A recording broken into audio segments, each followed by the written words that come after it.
Hey guys, today we're going to be talking about the VSS Ventores. It's essentially an AS-Val, but it's categorized as a DMR.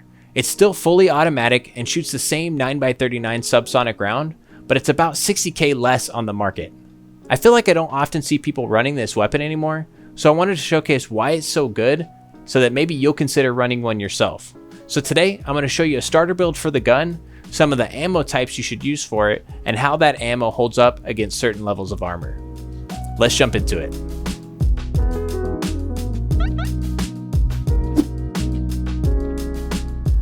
The VSS is not your everyday DMR.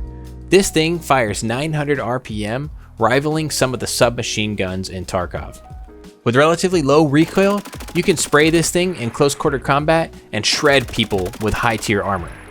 If you need a little bit more accuracy, changing to semi-auto should get the job done for you. Just be wary of taking long distance shots with this gun because the subsonic rounds drop off at a fairly close distance. It doesn't mean that mid-range fights are impossible with this gun, you just need to take your time and shoot carefully. But like I mentioned, if you plan on using this gun, try to use it in close quarters because that's where it shines the most, and with that high rate of fire, you'll have no trouble taking on anyone. The build I've been using is just about 73k. It's really cheap. I don't even use a foregrip. I just buy it off the market for around 40k and slap on a few attachments. Where this gun starts to struggle is taking on multiple enemies at once. The magazines are only 20 and 30 rounds, and the 30 rounders are going to cost you 39k from Prapor. But I'll show you how to get those a little bit cheaper. But you still may have trouble taking on multiple people at once. Before jumping into any builds, I feel like we need to talk about the VSS in a little bit more depth. I wanted to break it down into some pros and cons that this gun has. For the pros, this gun has 900 RPM, which is as fast as submachine guns, but the rounds are much more penetrating and much more damage than a lot of the submachine guns. You have a great ammo selection for the VSS. It has 4 different ammo types and 3 of them are extremely viable. You can also make all 3 of those in the workbench. I'll get into more of those details later. The modding for this gun is very easy. It only takes a few different parts to make it very usable. This gun has a very low base price on the market. You could often find it from around 35k to 45k. You just need to watch out for the durability level since it is a scav gun. And lastly, it's suppressed already, so you don't need to spend any extra money on muzzle devices or silencers.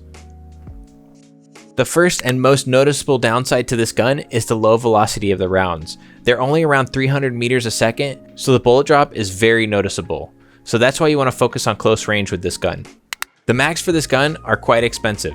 Even from Prapor level 3, it's going to cost you about 8,800 to buy the 20 round mags, and it's almost 40k to buy the 30 round mags. I do have a couple barters that I'm going to show you to save you some money on that front, but I think BSG just wanted to balance the weapon to make some of the parts a little bit more expensive since you don't need other parts for this gun.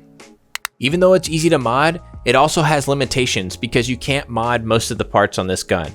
You can't change the muzzle device, you can't change the buttstock, and you can't change the pistol grip. So if you're someone like me who likes to make a lot of different builds of the same gun, that is one of the downsides.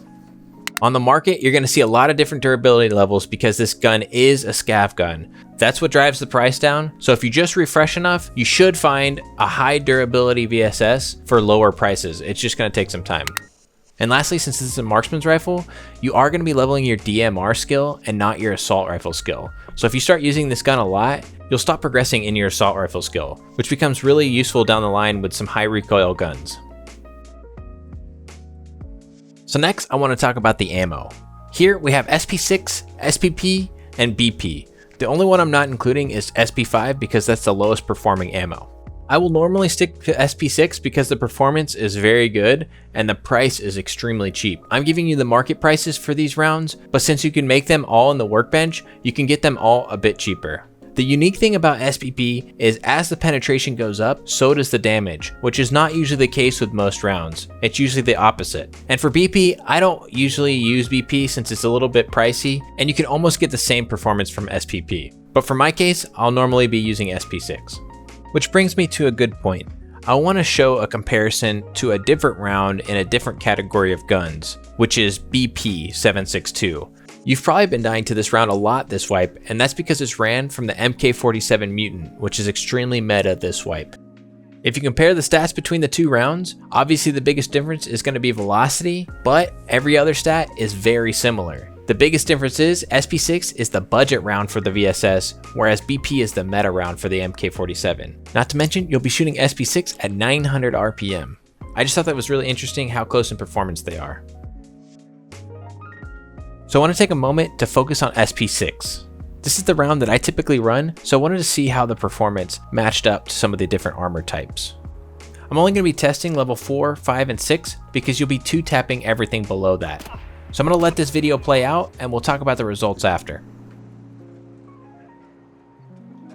If you're finding this video useful so far, consider giving a like. It helps my channel grow and it shows more people my videos.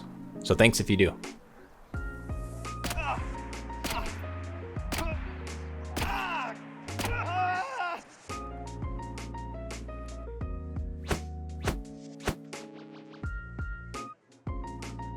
So for the level 4 trooper, it took 2 SP6 shots to kill the PMC, and it brought the armor from 85 armor points down to 65.8, meaning the armor was barely stopping the round. For the level 5 killa armor, it took 4 shots to kill the PMC, bringing the armor from 60 armor points down to 14.8, meaning the armor was stopping the round pretty efficiently, but it's not going to take long to get 4 shots from the VSS into the chest. So it's still not that effective at stopping this gun. Which is a similar story for the level 6 slick armor. It took 5 shots to bring down the PMC, bringing the armor from 80 all the way down to 6, meaning the slick was absorbing all of the SP6 ammo, but it's still not going to take that long to get 5 rounds into the chest. Overall, I'm pretty happy with the results of SP6. Obviously, you could spend just a little bit more and get SPP rounds, and that should 2-tap most armors. I don't know about slick, that's probably going to be a 3 or a 4, but if you're willing to spend the money, the performance should show. So now that we know a little bit more about the VSS's performance and some of the ammo stats, let's get into the build. Like I mentioned before, this build is extremely simple. The base stats for the VSS, once you buy it off the market, is going to be 55 ergo, 66 vertical recoil, and 141 horizontal recoil. So for the first attachment, it's going to be the CAA-XD RGL mount. This is going to be a side mount for your scope. You can upgrade that for about $3,000 to the SVD low mount, which will only be -1 ergo, but I'm just going to stick with the RGL mount for now. So next I'll be using the Cobra EKP sight. It's not the best sight, but it's pretty cheap for 13K and it gets the job done. You're not going to be taking a lot of long range accurate shots. It's going to be a lot of close range and a lot of hip fire with this gun. So use a sight that you like, that's affordable and worth using. So for the next attachment is the Zenit B3 ring mount. This is just going to be to mount your tactical device, but if you want to upgrade this, use the Taz mount from Jaeger level 3. I wouldn't buy it off the market because it can get pretty pricey, anywhere from like 20 to 30K, but you'll be able to put a foregrip on the gun, which will make it perform a little bit better, and you'll be able to put a tactical device on it. But for me, I'm just going to use the tactical device. And for the tactical device, I would just use whatever you're comfortable with. I'm just going to be using the NC Star Blue Laser because it's super bright and easy to see during the daylight. And since my last video I did with it, it's been a lot of fun to use. Alternatively, I think I would use the X400 if I wanted to use a flashlight or laser. And lastly, the mag. I'll be using the 6L25 20 round mag. A lot of times what I'll do is get one of the 30 rounders and then the rest 20 rounders. But for the most part, I'll be using the 20 rounders because they're easy to get your hands on. So like I mentioned, this build is extremely simple. The only thing that really changed was the ergo dropping from all the different attachments we put on it.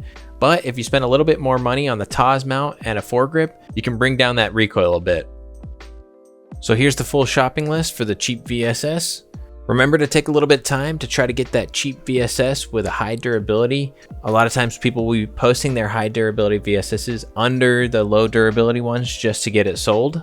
So be patient and get the good deals. So your grand total is going to be around 77K. Let me go ahead and show you some barters to get the mags for a little bit cheaper. So head over to Prapper level 2, and that's where you're going to find the 6L25 20 round mags. This barter you can trade for a manual, which you can usually find on the market for around 6,000 to 7,000. So you're saving about 1,800 per magazine, and you could get 5 of them. So that's a pretty good deal. Next, just go over to Prapper level 3, and that's where you're going to find the 30 rounders for the VSS and the AS-Val. It's going to cost 4 yellow pliers, and they usually go for around 5,000 to 6,000 if you're lucky. So you're saving a ton on this barter, and you can do 5 transactions per reset for prep ore. So just do it whenever you think of it and stock up on those 30 rounders. So that's all the information I have for you guys today. If you end up using this build, let me know how you like it. It's a unique gun and it's a little hard to use, but it's really powerful. I'm going to leave you guys with some unnarrated gameplay just so you can see the VSS in a little bit more action. But if you're heading out now, thanks for watching and I'll see you in the next video.